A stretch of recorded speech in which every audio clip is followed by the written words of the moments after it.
Vous écoutez le Grand Direct de la Santé jusqu'à midi sur Europe 1 et il est 11h30. C'est l'heure du journal de la santé. On retrouve Guillaume Janton. Bonjour, à la une ce matin, les dangers liés aux pétards et aux feux d'artifice à la veille du 14 juillet. Une urgentiste roumaine humiliée après son arrivée en France. Et enfin, un nouveau tatouage permet de détecter le taux d'alcoolémie dans le sang.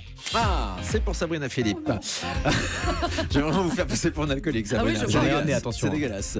Guillaume, on commence donc avec les pétards et autres feux d'artifice du 14 juillet qui peuvent conduire les utilisateurs amateurs à des blessures très graves. Et c'est souvent à cause d'une mauvaise utilisation de ces feux d'artifice que de nombreux jeunes se retrouvent à l'hôpital le soir du 14 juillet. Précision avec Mélanie Gomez, spécialiste santé d'Europe 1.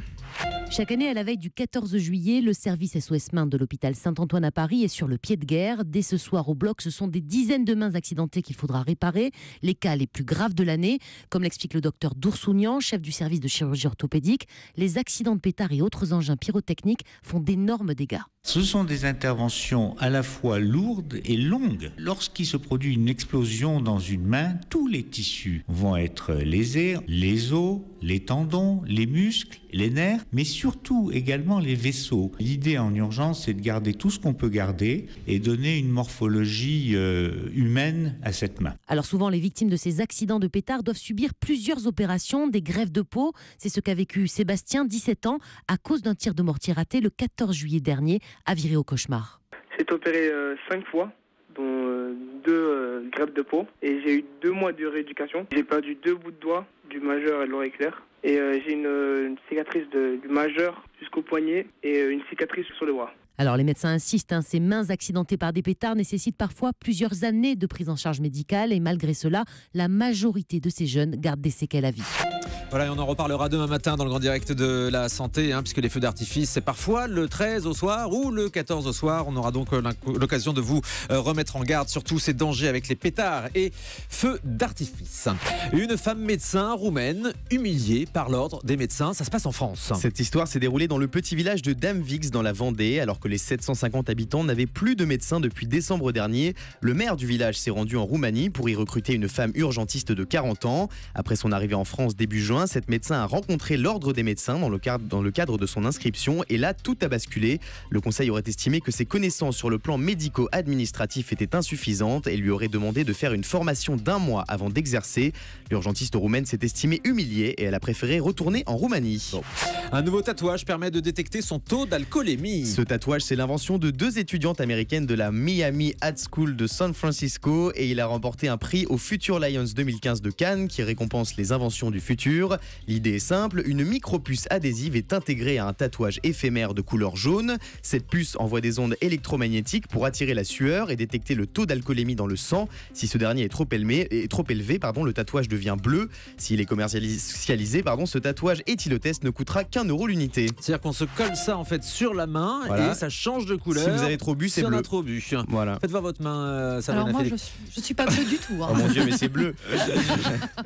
Une jeune fille rousse jugée trop pâle pour prendre l'avion. C'est une histoire incroyable en Angleterre. Cette jeune fille, elle a fait la une du Daily Record en Angleterre ce week-end alors qu'elle devait embarquer avec sa famille pour partir en vacances aux Maldives. Etihad Airways, la compagnie des Émirats Arabes Unis, a refusé de la laisser monter à bord à cause de sa peau jugée trop pâle. Les membres de l'équipage ont trouvé qu'elle n'avait pas l'air en forme. La famille de la jeune fille de 14 ans leur a expliqué que c'était la couleur naturelle de sa peau qui était très blanche, mais le personnel n'a rien voulu entendre. Cette famille écossaise a dû se faire envoyer une lettre de leur médecin traitant pour que l'adolescente puisse finalement prendre l'avion. Non, mais c'est scandaleux cette histoire, Sabrina Philippe. Incroyable. Pensez qu'elle avait une anémie ou une hémorragie interne. Enfin, j'ai jamais ça vu existe une chose des gens pareille. très pâles. Mais bien sûr, voilà. non, mais je suis d'accord avec vous, mais ils doivent pas avoir l'habitude de voir des gens aussi blancs. Elle devait être très Elle est blanche. très mignonne cette petite. Non, elle a une peau normale. Ah c'est tout le monde n'a pas la chance d'être aussi bronzé que moi. Voilà.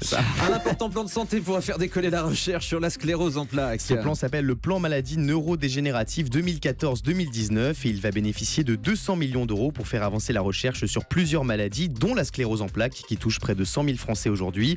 La sclérose en plaques est une maladie qui touche le système nerveux central, en particulier le cerveau, les nerfs optiques et la moelle épinière. Selon le Figaro, l'une des premières mesures concrètes de ce plan de santé va être l'identification d'une vingtaine de centres experts de la sclérose en plaques en France. Ils permettront de faire bénéficier aux malades des dernières innovations thérapeutiques. un nouveau livre vante les bienfaits des câlins. Ce livre s'appelle La câlinothérapie. Il est l'œuvre de la psychologue Céline Rivière. Dans cet ouvrage, l'auteur explique que faire des câlins à ses proches aurait de nombreux bienfaits. Les câlins déclencheraient la production d'ocytocine, l'hormone du bonheur. Il favoriserait également la confiance vis-à-vis d'autrui et il combattrait même le stress. Mais attention, Céline Rivière explique qu'il ne faut pas abuser des câlins non plus. 8 à 10 par jour suffirait amplement selon la psychologue. On y reviendra dans cette émission, Sabrina Philippe, avec vous un matin, si vous le voulez bien, parce que la câlinothérapie, on se demande si ça marche ou pas. On verra ça dans ces prochains jours. Et on testera 8 à 10 par jour, je vous le rappelle. Le régime sans gluten ne serait pas bénéfique pour la santé selon une étude australienne. Le régime sans gluten, c'est cette alimentation qui exclut le blé, l'orge, l'avoine et le seigle qui sont pourtant très présents dans l'alimentation occidentale et notamment avec le pain et les céréales. Si ce régime est très à la mode, eh bien il n'apporterait aucun bénéfice pour la santé. C'est ce qu'a révélé une étude parue dans le British Journal of Nutrition ce mois-ci. Cette étude explique que la qualité nutritionnelle des produits sans gluten n'est pas supérieure à celle des produits classiques. Rappelons que si certaines personnes font le choix d'une alimentation sans gluten, d'autres souffrent d'une intolérance au gluten et sont donc contraintes d'adopter ce régime. Et on termine avec le chiffre du jour. 20 millions, c'est le nombre d'interventions de chirurgie esthétique pratiquées dans le monde en 2014, selon l'ISAPS, la principale organisation internationale de chirurgie esthétique. L'intervention la plus courante chez les femmes est bien sûr l'augmentation mammaire, tandis que les hommes ont le plus souvent opté pour un lifting des paupières. Ah bah tiens, avec les yeux bouffis dont on parlait tout à l'heure. 20 millions d'interventions de chirurgie esthétique pratiquées dans le monde. Et c'est un chiffre en hausse. On a l'occasion régulièrement d'en parler dans cette émission des opérations de chirurgie avec notre chirurgien préféré, Sidney Oana, qui nous rejoindra dans quelques jours. Merci beaucoup Guillaume Janton.